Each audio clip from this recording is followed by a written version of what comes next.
Taylor. Carl is an entrepreneur, #1 best-selling author, and Australia's leading freedom-focused business strategist. For more than two decades, Carl has walked the entrepreneur journey, starting to buy, build, and scale businesses from gift baskets to IT services. Carl's also a good mate of mine. We've known each other for a few years, and I'll never forget the first time I met you, because what I loved the most was how you did have this business that operated without you. But the funny thing is you never actually had a chance to test that until a little while ago, through a recent breakup. You decided to take 8 months off and actually have the business operate without you. Dude, how you doing today? I'm doing amazing, man. It's so good to catch up. It feels like it's been forever. It has been a little while, and you are unfortunately in Victoria, so you guys are on lockdown #2. We Yeah. shouldn't laugh, but I don't know. Like, I think you've got to laugh at the situation of the world right now. What other choice have we got? Oh, I think it's fine. That's how you get through it. It's funny though, like from a day-to-day point of view, I know many people's lives are drastically impacted, which, sucks. But I'm really grateful that my life, my business hasn't really been impacted. I've run a remote-only company for 6 years, so I've always worked from a computer, and the whole team has too. And working from home isn't that? It just means that I've got less options to leave the house. That's the biggest impact on. And now I got to wear a mask. So Yeah, yeah. yeah. Fortunately enough, not today during our live stream session though. But True. mate, I'd love to kind of kick off. You recently authored a book, Becoming Bulletproof. I'd love to kind of get a bit of an understanding. Like, what was the catalyst to launch you into creating that book? Yeah. So as you kind of alluded before, so as I said, I've run this particular company, automation agency, now for about, I think it's 6 years. I'm pretty sure we're coming on 6 years, if not past that. Can't kind of keep track these days. Yeah. And I really specifically had built this business to work without me. That was always my intention. I'd run an IT company, which I sold in 2011. And when I sold that business in 2011, I was contracted into the new owners for a whole year on salary, but I was contracted in for a whole year. And so that made it really clear. I had a clear decision in my head that the next business I build, that if and when I choose to sell it, I will never have to be locked into another period of time. Mm-hmm. So I very specifically built this business without me being involved in the day-to-day, without me being involved as the face as much as possible. And so I'd been building for years this business that did work without me, and envy, I guess, for many of my business owner friends of that situation. It's actually, I remember one of the first times we met was you were having a conversation about how, like, when you build a business that works without you, you can kind of get a little bit bored, and like no one seems to understand that. And I was like, dude, I know exactly what you mean. That was our first interaction. And I felt so lost. Like, not just bored. I was so lost. It's like, what's my purpose in life? Like, who am I? it's like people who retire. All of a sudden, it's like, oh, wait, this thing doesn't need me anymore. I'm not needed. What is my meaning of life? And so we bonded over that. I remember when we first met, and then yeah. So what's happened is I had this business. I knew that it worked mostly without me, but like I think most people do when they get to a certain stage in business where it doesn't need them, is you start finding ways to make it need you. Mm. You come up with ideas, you break the model, you change the model, you tweak and improve, not because the business needs tweaking and improving. There are times it does, but just because you're trying to fulfill your own needs of feeling useful. And that's what I was doing for probably at least 18 months to 2 years. And then I had a long-term relationship, a 6.5-year relationship, come to an end. And you met me again not long after that. And I was in very much that, like, I need space. So literally that happened. I reached out to my team and I said, guys, just want you to know this is what's happened. I'm really not in a good headspace to be making decisions. I just need some time, probably a couple of weeks. But I'm just letting you know that if you reach out to me on Slack, which is our internal chat tool, you probably won't get a response. But I trust you. I know you guys have got this. But just know I'm not going to be showing up to meetings, and you're not going to be able to access me if clients are trying to get access to me, which they wouldn't. But if for some reason they did, just let them know that I'm kind of offline for a few weeks. Yeah. Anyways, a few weeks turned into about 2 months at first. And then I checked back in with the team and said, oh, look, I still really feel like I need some more time. And ultimately, it ended up being 8 months in total that I was away from the business. And I've had that conversation with a number of business owners and said, like, could you step away for a month? And a lot of them are like, oh, maybe. And then it's like, could you step away for 4 months? Pretty well every hand's down. Anyone, I think they could do it for 8 months or longer. Now, it's not, let's be clear, it's not without issues that come up. But basically that came about because of the separation. And that then fueled the book, because in those 8 months was effectively me refiguring out who I was. It wasn't even refiguring out. It was rediscovering who I've always been. Yeah. And really coming to terms with, for a long time, I don't know if you've been the same, Barry, but I think there's a certain stage in business, right, or entrepreneurship, you get attached to a certain level of personal development ideas of, I'm in control of my life, I'm the decision maker, I have a plan, here's my vision, and the world is going to fit within my plan. I'm going to shape the world into my plan. And then life sometimes has different ideas, and that's a lot of, all the time, totally. It's funny, like, because my first book, so Red Means Go, I don't know if you guys can see that, but my first book, Red Means Go, was very much about that. You're in the driver's seat of your life. Here's how to set goals. Here's how to plan. I wrote that 10 years ago. And then it's so funny that I was coming up to Christmas last year, 2019. Like, you know what? I wrote my first book at Christmas time, between Christmas and New Year's, 2009. And here I am coming up to Christmas, 2019. And I was at my parents' place again, because that's where I was living at the time. And I was like, okay, I've gone through a massive amount of growth in the last, I don't remember, 6 months or something. And it's like, I've learned so much more about who I am. And a lot of it was the amalgamation of 10 years of learning. I all of a sudden had to start living it. It had to go from being a theoretical concept to, I now need to live it. And these were the concepts of truly understanding the idea of who you are and understanding that life happens, well, that life is basically stories. The essence of the book is that we're storytellers. The life as we know it is all stories. The laws that we abide to are just stories that we have collectively agreed to, or most of us collectively agree to buy in and say it's true. The sciences that we believe and the things we're taught at school, where ultimately someone tells us a story. And we as a human race, one of the things we do so well is we buy into that story. We accept that story or we reject it. And we tell ourselves stories. So other people tell us stories and we tell ourselves stories about who we are and about what's happened to us. What I start to realize was that none of that is true. If you truly inquire on it, all of it isn't true. There is no truth in it. And so when you understand that it's all stories, you can then start to go, okay, you can improve your life by just telling yourself better stories. And I think there's at least 3 key stories that really make life better. And they definitely made my life better. And the first one is to buy into the story that life happens for you, not to you.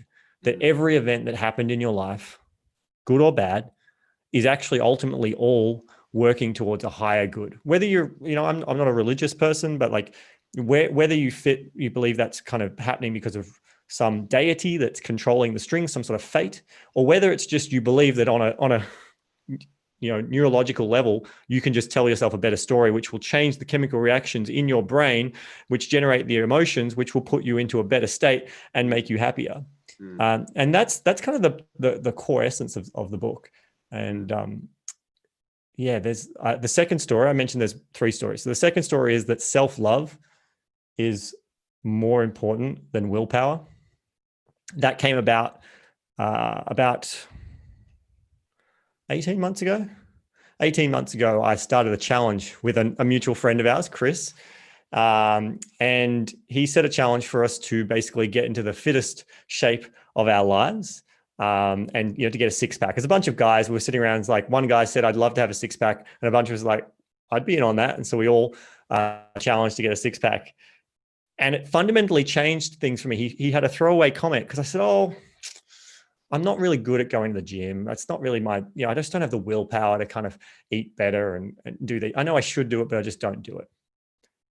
And he came back with this beautiful little one-liner. It's got nothing to do with willpower and all to do with self-love. If you love yourself, you do what it takes. And I've taken that from, the way I am with my body, but taken that now into all aspects of my life to go, well, all of these things has nothing to do with my willpower to whether I want to do it. It's whether I love myself and that this thing actually serves my greater good. And if it does, and I love myself, then I'm going to do what it takes. And if I don't, that's okay too. There's no judgment on that. But so understanding that your self-love is far greater than any kind of willpower of, I'm just going to force myself to do it. And the third story is, as many people have heard, that I think everyone should buy into, is that, it's the journey, not the destination. I learned that in particular at the beginning of when my relationship came to an end. I decided that I was going to try and win her back. And in that process of going after trying to win her back, what I had to do was become a better version of me to understand that. And when I went through the journey of deciding who did I need to be, how do I need to show up better, how do I learn to be a more present man, how do I do all these things, I didn't win her back, and I'm actually really grateful for that.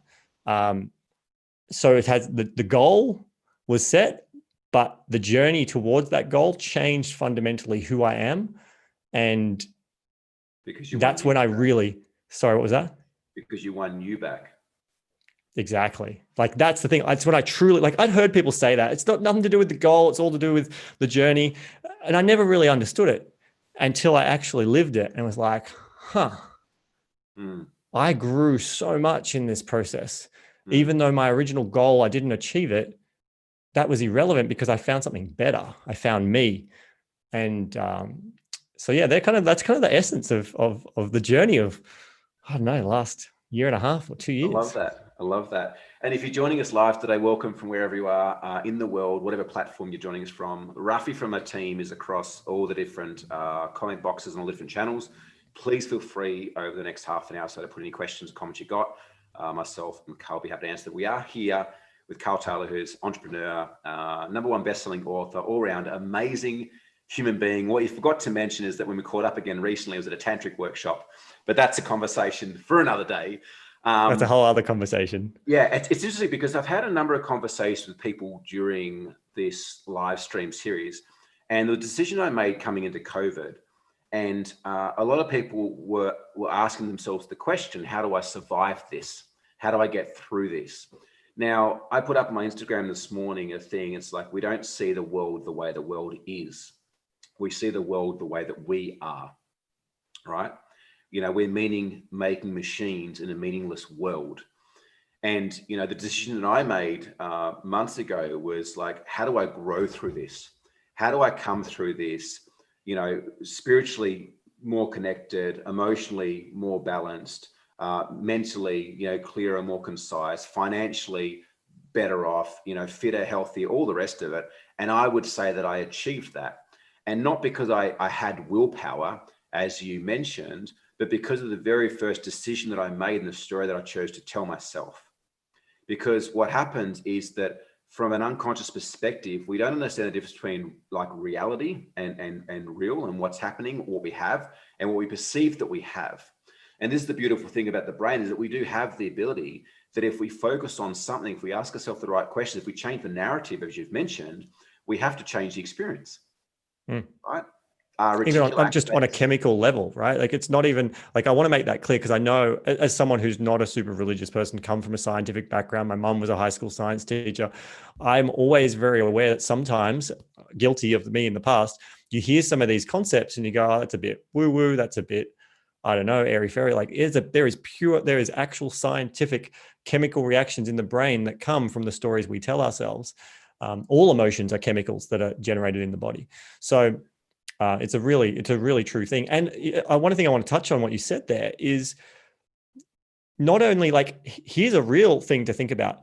Can we ever truly live fully in reality?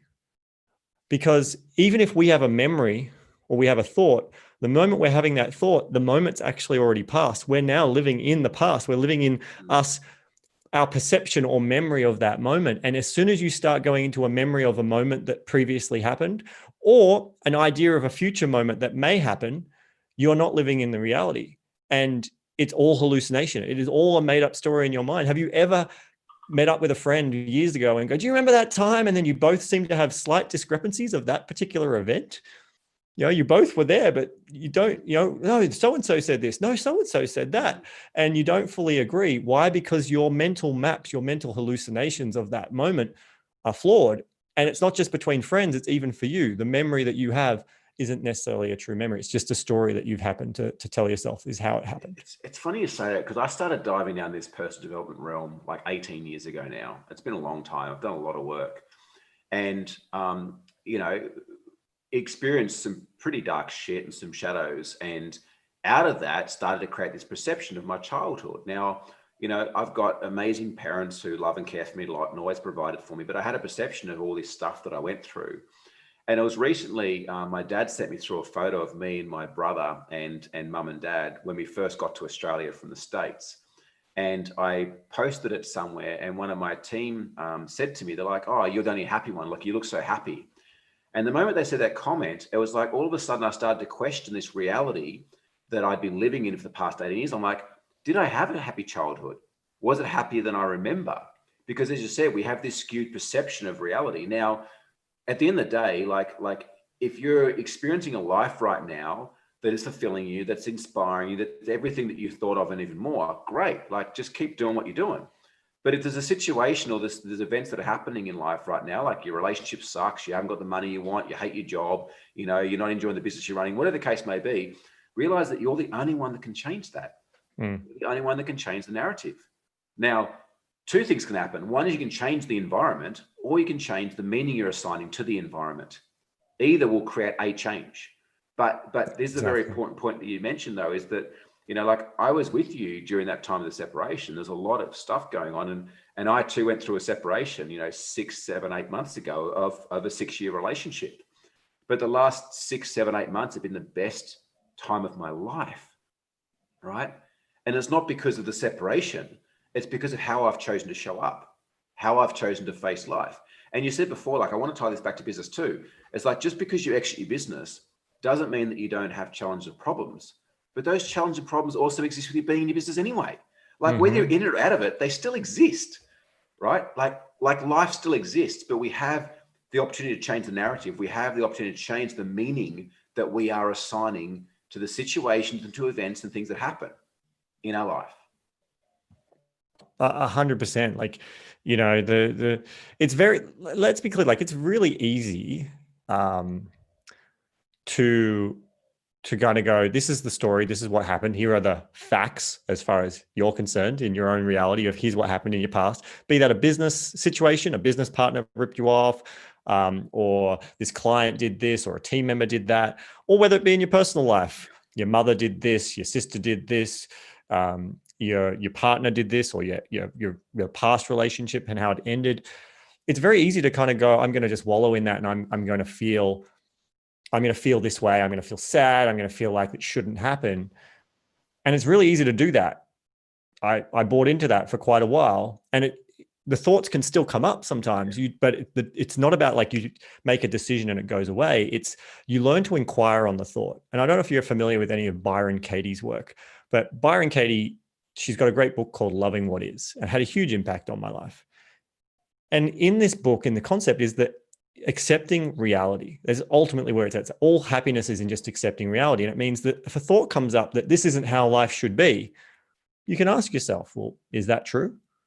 Do you absolutely know that it's true, that this is not how life is meant to be? Do you know all the jigsaw puzzle, all the dots that where you are in your life right now and where you're supposed to connect to? Do you know where that's supposed to connect to? Do you have that perspective to know that the moment you're in right now is not exactly how it's supposed to be?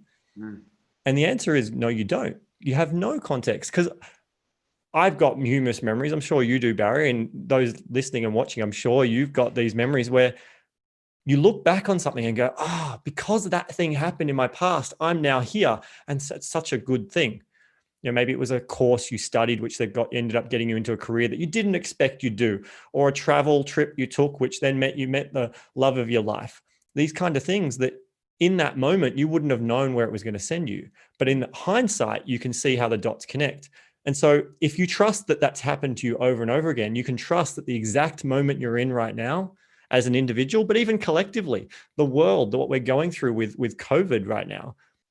Instead of going, this is not how life is supposed to be, we can accept that this is exactly how life is supposed to be. How do I know? Because this is how life is right now. And you can't make changes from denial.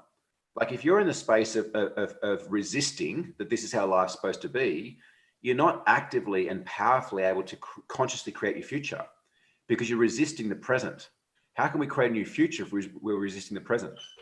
Exactly. As soon and in my own experience, the moment that you just kind of take peace with here's what reality is, instantly there's this shift in my body. Like it feels lighter, it feels easier. You might even say you start to feel joyful. And from there, you can then go, okay, cool. So this is reality. What do I want to do next? So it's not about going, oh, this is how reality is. Reality sucks, and I have to accept that it sucks. It's going, this is reality. You're choosing to define that it sucks. Now I know what reality is. What's my next move going to be? Do I want to do something to change my story about where we go next? Or do I just want to change my environment? Like what's my decision from this moment? So our decision shapes our destiny, but it's the stories that hold us back. Yeah, you move from being at effect to being at cause. All right, the moment that you accept. And it's funny you say that. There's a phrase that I use a lot, and I've taught a lot of clients, which is sensory warning as well. Like something happens, right? And you just go, oh my God, what the fuck? Okay. And then ask yourself, now what would I like? Now, the thing is the moment that we assign meaning to that, the moment we say this is a good experience or a bad experience, we've labeled that thing, we put it in a box. We can't shape it without more effort and challenge. Whereas if we can look at something and go, oh my God, what the fuck? Okay. When we say okay to it, we're accepting it, but accepting it doesn't mean that we're holding on to it. It's just we're seeing it as it is. We're just seeing it as something there. But we're not having to try that coat on to decide whether we like it or not. It's like, okay, there's a coat. It's hanging up on a coat hanger. It's on the wall. It is there. Okay. Do I want to wear that or do I want to not wear that? Do I want to make that a positive meaning or a not so positive meaning? Like it's my choice. But we can't do that when we're reacting to everything as well. Exactly. Like it's yeah, I think the biggest lesson that's traumatically changed my life, which is why I wrote the book Becoming Bulletproof, was just that comprehension of the stories that we tell ourselves. And it's not just about knowing that on a philosophical level. It's then understanding that, your entire identity. As a kid, I used to always say that I'm a shy and introverted kid, or I was a shy and introverted kid. I started saying that maybe 10 years ago. And that started to change my behavior when I started saying I was a shy and introverted kid rather than I am. It's very subtle language like that is, you tell yourself that enough, you start to change your internal dialogue of who you decide you are. And, like those shifts in your identity, you've also got these incidents, right? Where you've got the identity of who you say you are. And then you've got these incidents that you say, this is what happened to me. This is what happened to me. I was bullied as a kid. In under-8 soccer, I was told that I was a girl, that I was useless. And I took, for many years, for the majority of my adult life, from that under-8 soccer coach that, I'm sure was very, thought he was doing the right thing. And in his world, he didn't know that he was doing something that I chose to take as such a harmful story. Changed my entire relationship with masculinity, of am I masculine enough? Like it changed. It didn't.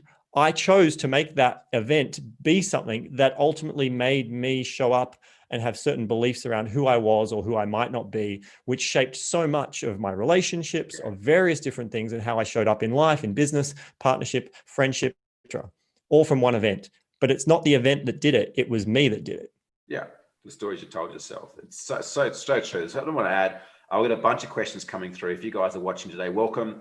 Please hit the like button. Let us know that you're out there.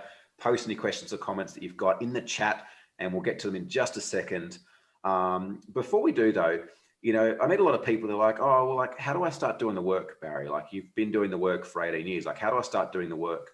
And it's like, I believe heavily in hiring coaches, and I say coaches more than mentors to work on this stuff, because you don't want someone telling you how it is. You want someone to question it. But there's a step even before that you can do on your own, if you're willing to take radical responsibility. The first step is radical responsibility. First of all, you have to be completely responsible for everything you've created. everything that's happening in your life right now, the good, the bad, the ugly, however you perceive it, you have to first take responsibility that the decisions that I've made in life and how I've chosen to show up has created this. Now, once you make the decision, look at a situation that you've deemed as being shit, right? Or challenging. Get a bit of paper, rule it in half, and on one side, write down all the great things that came out of that, all the things that you learned, all the things that you understood, right? And just keep going. You'll notice yourself wanting to stop. Oh, there's nothing else. And it's like, if you keep pushing yourself, you'll find more. And in the beginning, this process will be difficult because you've chosen to shape that situation a certain way. So it'll probably be easier for you to write all the things that didn't work out well, or the things that were shit about or negative about it. But the more you go through that process, what you actually start to do is train your brain to see situations in a more holistic light. And this is how we start to collapse the anchors around these past experiences in soccer and so forth. When we start to see that every single thing that happens to us, we can choose to see the good in it or the not so good, even though I don't believe in good and bad. Like that's just a label, that's right? the way a lot of people see it. But we can choose to see the left or the right, the red or the green, the good or the bad, right? And then we can start to have more consciousness around the choices. Yet, unfortunately, the reality that so many people live in, right, and the reality that I lived in for so long is where I wasn't consciously choosing. Like I was allowing my past situations and my past upbringings and beliefs and stories to create automatic responses based on circumstances that were shaping my life and not putting me in a space of inspiration and empowerment. Wow, it's so true. And I'd love to share an example of how a story that many could choose is negative, like ended up, I can see how it empowered me. Like for a long time, I had a story around how I was bullied a lot in school. And I've since found a lot of entrepreneurial people that I know have a very similar story. And I know that there was one particular moment in my high school year, I remember, where I had a guy put a protractor, like, it was a metalwork class, and he had a protractor, those sharp things that you can draw like a circular. He put it up millimeters away from my eye. I remember this particular class, like it's just being held up against my eye, and it was at the time horrific, absolutely horrific. All it would have taken is one person bumping me or him, and I would have had one less eye right now. And I came out of that class, and I remember thinking to myself, I picked up my bag, I'm walking away from that class. I remember thinking to myself, I will own you one day. I was always a fairly skinny kid. But so my mindset was like, the way I'm going to get back at this tormentor is I'm going to learn to be so successful and rich and powerful, because to me, I thought money was power at that time. And that fueled the things that led me down the path of trying to learn about success and wealth building and business, and all of that kind of culminated with other things. But that was the spark that really started to change the trajectory. Well, I don't know if it changed, but that's the thing that sent my trajectory of my path around that. Now, over the years, thankfully, I've worked through that and the ego and all the elements of that. And now, like I hope that particular guy is very happy and his life's going well. And I don't have any desire to own him or anyone else, but it was the thing that sparked it. And many people can take that same situation and feel defeated in their life, but that's a potential. I'm actually so grateful for that moment, because maybe without that moment, I wouldn't be standing here where I am, because I might have gone and become a doctor or something and not down the business path. Who knows? And that's just the power of accepting what is in the moment, even if in that moment you're labeling it as painful, and trusting that life's happening for you. Yeah, absolutely love this. I want to jump into some questions here, and there's a few things I want to circle back to as well, because there's a bunch we said, and I want to kind of tie some knots off. But Greg from Melbourne, question for Carl. I can imagine the initial struggle to assemble a remote team. How did Carl put in place trust and accountability, and also incentives too? Oh, good question. So remote team trust, you're really right, hit the nail on the head. It's about trust. And so you need to be able to trust and empower your people. Like, I'm not a fan. There's a lot of people they'll go and get these tools like, I can't remember even what it's called, Time Doctor, or these tools that basically are taking screenshots of their remote workers, virtual assistants, whatever they choose to call their different virtual team members. They kind of capturing screenshots of the work they're doing to prove they're working. I now have a team of 50 something. Mm. We do that. I don't think we've done that maybe twice ever in the last 6 years. And we only do it as a performance management tool. Only when we truly believe there's an issue and this person, we want to understand it. And even then we'll frame up something like that as, look, clearly something's going on. We'd love to better understand how you're working so we can try to identify what improvement we can give you. So trust is a huge thing. And so the first step of trust is don't ever ask a virtual team member person that you want them to effectively allow you to stand over their shoulder all day, every day, looking at what they're doing. That immediately erodes trust. So that's the first thing you do. In terms of incentive structures, the best incentive I found for most team members is to tell them that it's my job and the business's job to guarantee job security. That's the core of what this business is. To keep everyone who's in this company employed, job security is our first and foremost goal. That requires there to be a certain profit in the company. And so we run our business where the leadership team have full transparency over profit and loss, everything. They know how much money is coming in, how much money is going out. They don't know necessarily individualized what everyone's getting paid and things like that, but we report on the full P&L. And that allows us to go, well, look, you're wanting pay rises, you're wanting these different things, or your team's wanting that. You need to understand the impact that the business, if we're going to have job security for everyone, we need to have a certain level of business with a certain level of profit for the business to be viable. Otherwise, why would us as the business owner and the shareholders run the business if it's not putting a return for the investment, the risk, everything we've done? And explaining that to your team member, get buy-in so they understand. I remember with my whole team, I got a packet of like crisp chips and I emptied it out on a plate on the table. I said, this is all the income that comes in. Now let me show you how this gets divided up. This is how I taught profit and loss. And I said, okay, we've got the big amount of all these chips. That's the income. Now let's take a little bit out for the cost of delivering the services. Let's take a little bit out for the team that delivers the services. Now let's take a little bit out for marketing and advertising spend. Then let's take a little bit out for management team costs. Then let's put some other things in here. And then we got this, we got insurances, and we got this. And it's like, then we're going to have a little bit of profit. And then we got the tax man who takes their cut of the profit. And so here's what's left. And I remember one of my team members, she goes, but there's only like crumbs left. I'm like, exactly. That's how business works. You start with this big amount and it slowly cut. And they were like, oh. So my first incentive thing is make sure your team members fully understand what their role in the business is. And ultimately that you and the management team are focused on going, we're going to continue to give you a job, because that's what in any climate anyone really wants. They want to know that they've got job security, that they're not going to be on their ass next week, next month. And then from there you go, great. And so now we've got a baseline. Anything over and above that can be what we can share as bonuses and other incentive structures that you may choose to do. So that's kind of how I incentivize my team. And we do that in a way that's ensuring they understand the drivers or the activities that they do and how that impacts overall the performance of things like job security. So as soon as COVID hit, the first thing I said to my team, I said, guys, I'm just letting you know that I don't know what the future is going to hold, but I can guarantee you that I'm going to be doing everything I can to ensure not a single one of you ever have to worry that your job is going to be cut. Like, that's the first thing. I will be doing everything I have to make sure that that's not even on the cards for us. But as part of that, here's what I need from you. I need you to step up. I need you to understand a lot of sites are struggling right now. Some of the things they're asking us to do may be make or break for whether their business survives. So really make sure you're paying extra attention to detail, a lot of care, people's emotions are high. So I really just kind of did a rally call for the team to say, you guys, your job's sorted, but understand our clients are hurting right now. And here's what we need from you. What was the other part of his question?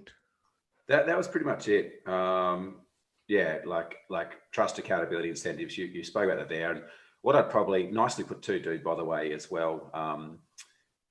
So we have like 35 or 36 virtual team members in the fields, plus like another 8 between two businesses, and very, very similar. Like, I've never once screenshot their computer. I don't ask for timesheets.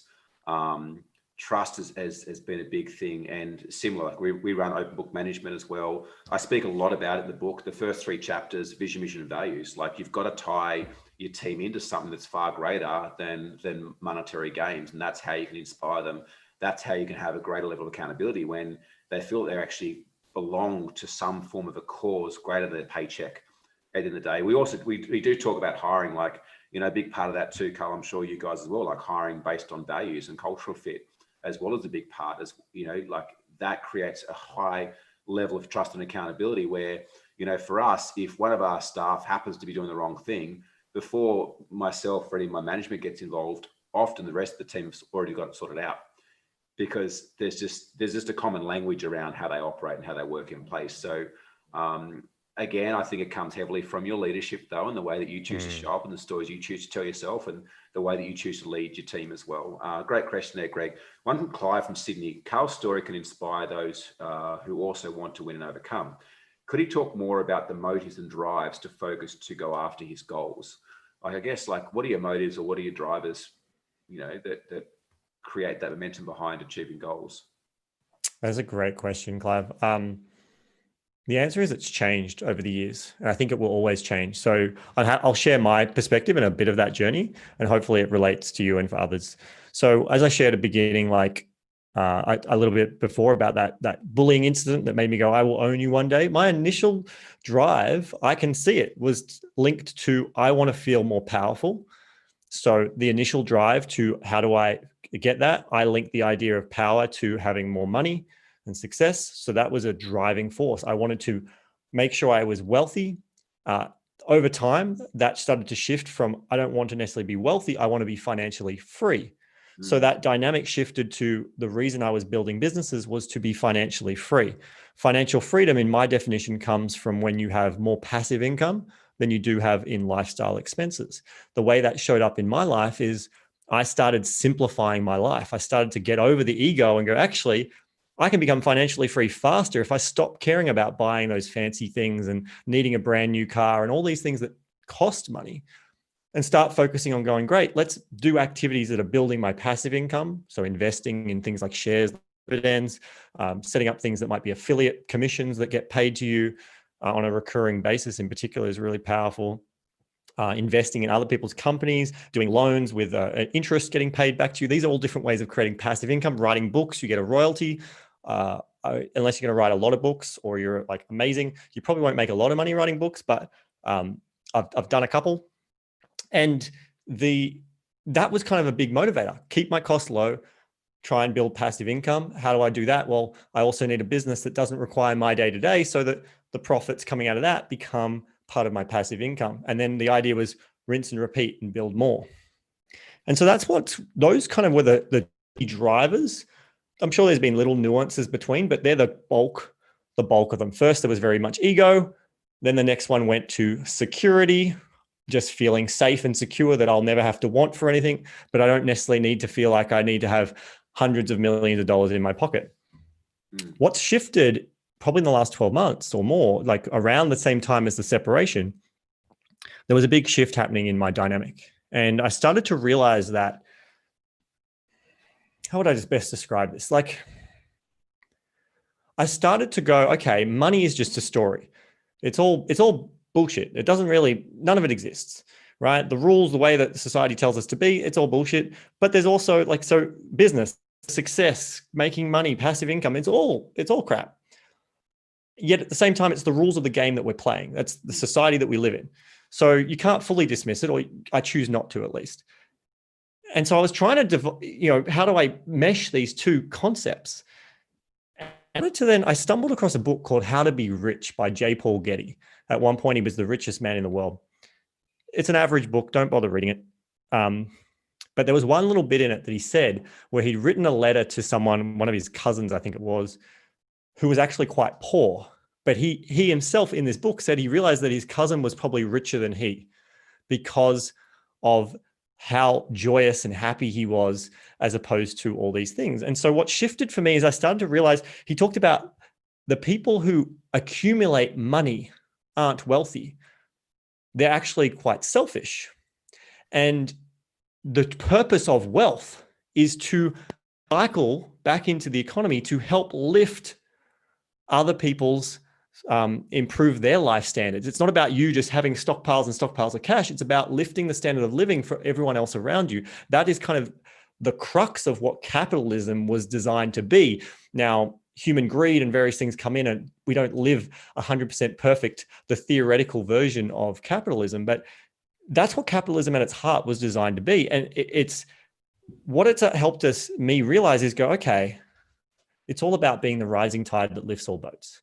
Yeah. And so how do I build, when I make more money, if I'm then making more money, which allows me to spend more money, I used to have this, I was the don't spend money because that's hurting my financial freedom, ability. But to now I'm like, if I'm spending money, I'm helping put food on that person's table, which helps them employ this person, which helps them do this, which then creates more opportunities, which improves their standard of living.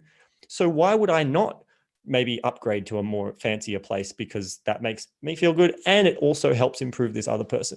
It's also shifted for me. I got to a point with my business automation agency where I kind of put the brakes on it, because growing the business to me, I was like, well, what's another couple $100,000 going to give me? Plus, I was like, oh, it'll just mean I have to hire more people, which as a service-based business, that's what you got to do. I'm like, that's going to create more headaches. I was focused on me. It was all very quite selfish, I can see now. It was about me. I'm good. This will make my life harder. Whereas the shift for me has become, how do I contribute more? How do I help? How do I connect more? How can I employ more people? Because like you, Barry, I employ a number of people who are in the Philippines. And in the Philippines, when you take on one worker, you're not feeding just that one worker. Often you're feeding their entire family. You're funding them, putting their brothers and sisters through universities. You're helping them. Often, you may not know this, but often their parents will stop working the moment the child gets a job. And so they become the breadwinner of the family. And so you're not just funding one person. Now we have team members in the US and in Australia as well. And all of that, and that's the shift that's happened for me, is now how do I inspire? How do I be the guiding light that leads other people to their greater self? And I believe that the key things that get in the way of people getting to their greater self, same things that got in the way for me. Fear, like money, the scarcity and fear around not having enough money, not having enough time, feeling like I'm spending all my time doing these things, not to do the stuff I enjoy. And then ultimately the third thing is the stories we're telling ourselves about the particular scenario we're in. And so now that's what motivates me, is I'm building businesses to try and help ensure that our clients, like entrepreneurs, are not having problems with feeling scared about money. Why do I run a marketing agency? Because if you can market your business, as long as you sell off a decent product or service, it's the marketing engine that's ultimately going to take care of the money side of things. And then the time side of things, we're an agency, meaning we do it all for you and we help you set up tech automation things, which buys back time in your business. So that's kind of the core parts. And then the books are kind of and podcasts and things. That's how I get to the emotional stories side of it. So I don't run a business around that at the moment, but yeah. I love that. Love that, Carl. We are just about out of time. We're pretty much out of time. Before we go, I'd love you to share, what is it that you guys do, and who's it kind of for anyone watching today that might want to kind of find more about Automation Agency? Perfect. Yeah. So I run a company, Automation Agency. Basically, who it's for is entrepreneurs, coaches, consultants, small business owners. You're probably a small team, definitely around the team of 5 or more. We're probably not the best fit for you, or with the exception, you're a small agency and you're looking for some flow over support. And what we are is we're a flat monthly membership. Once you join us, you don't have to worry about trying to find, hire, train, and manage graphic designers, WordPress developers, marketing automation experts who do like Infusionsoft, ActiveCampaign, Ontraport, ClickFunnels. If you don't know what those tools are, don't worry. But if you know WordPress and graphic design, we can probably help you out. But if you know those tools, then you're probably a perfect fit for us. You can check us out, automationagency.com, see how we work. And basically, you just don't have to worry about training your own team. You just send us the task and we get the job done. Love that. We'll drop a link below. Automation Agency, Carl's team do amazing jobs. What they do, and obviously Carl's built a fantastic system that's provided him the freedom and luxury to be able to do more podcasts, write books and so forth as well. Definitely check him out if you are an entrepreneur business owner looking to grow the marketing and automation side of your business. And equally too, if you are looking to build a business that works without you, create a team that's self-driven and aligned, and obviously you can make some profit at the end of the day as well. please grab a copy of my book, The Path to Freedom, The 9 Steps to Create a Highly Profitable Business That Can Work Without You. Put the link below there as well. Carl, dude, such an amazing time. So grateful. We could have kept chatting for hours. There was a bunch of questions I still had and things that popped up. We'll maybe look to get you back on the show sometime very soon. Thank you so much for your time. And thank you to each and every one of you guys that tuned in today as well. Have an incredible rest of the day. Thanks, Carl.